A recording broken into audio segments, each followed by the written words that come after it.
Welcome back to the Ireland Contracting Nightly Sports Call. Ron, did you see that Mike Mitchell was Defensive Player of the Week today? Mike Mitchell? Mike Mitchell for the Colts, yeah. I didn't see AFC that. Defensive Player of the Week. So he just got signed, what, 12 days ago or something like that. And so now he's making an impact for the Colts. I still think it was a good move to let him go for the Steelers. Oh, yeah. I mean, I don't think he had a very good year last year. I thought he had a pretty good run here. First year he was hurt all the time, but kept playing.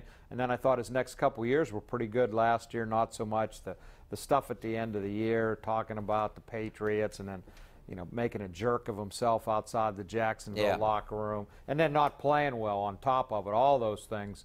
It was time to move on, but hey, good luck to him. Yeah, and he was making a lot of money too. So let's go out to Bill out in Mount Lebanon. How you doing, Bill?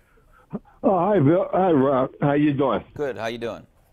Good. Hey, Rick, I got 3 questions for you. Okay, go ahead, real quick. Number 1, the Steelers are favored by 8 points. Okay. Steelers are going to win 35-10. Okay. And Bell's going to never show up. Okay. That's it. Okay, so those really weren't questions, but no, those were statements. Yeah. So, anyways, Bill, right? Bill, thanks for calling. I like the Steelers too.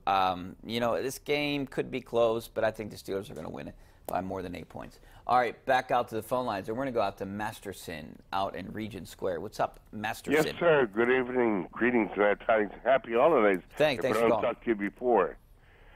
Forget about the Pirates. They're losers. I don't know what the problem is, but in my lifetime, maybe they'll be back beyond the playoffs. And as far as the Steelers are concerned, that Le'Veon Bell character, fire him. I mean, if you or I did not show up on our job, you know, until whenever we feel like it, I mean, you know, the day is done, you know. Well, you know what, Masterson, they really can't do that because potentially you're basically trading. I look at it as a trade for the best running back in the NFL. They're getting the best running back in the NFL. They don't have to pay for him. It's a win-win for the Steelers. You just hope that the players and his teammates accept him back in the locker room. Well, I think I accept him back readily if he comes back and shows he's ready to help them win. He comes in fat, out of shape, they're not going to accept him back. But he comes back ready to go, I don't think there's going to be a problem at all. I really don't. The players had their say. They want to win. That's the most important thing. They want to win. He comes in and shows he can help them win.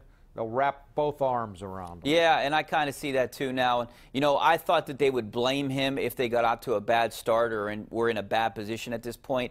But they're in first place now. Maybe they shouldn't have lost one of those games. Maybe they should have a record of 5-1 instead of 3-2-1 or something like that. But you know, they're going to welcome him back at this point because I think and I see it. They all believe in James Conner. Absolutely. Which I don't know if that was the case at the beginning of the year. All right, back out to the phone lines. Let's go out to Mark out in what line are you on, Mark? Mark out in Carrick. What's up, Mark? Mark, you there? How you doing? Good.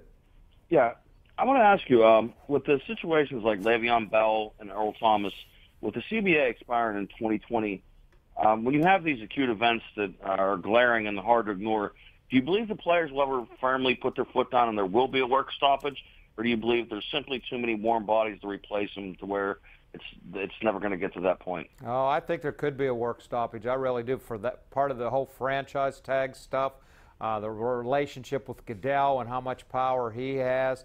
I mean, the Players Association have been preaching to these guys, save your money, save your money, save your money. Now, when it comes down to it and they start missing checks, maybe they won't follow through. I think that's what happened the last time. There was a lot of talk, and then when it came down to it, they said, no, you know what, we're going to sign the deal. I really think it could be a work stoppage this time. See, I don't think there will be. I think right when you get to that point, you're going to agree to something. A lot of money for everybody. All right, we're going to take a break. Back to wrap things up. Coming up next. Stay right there.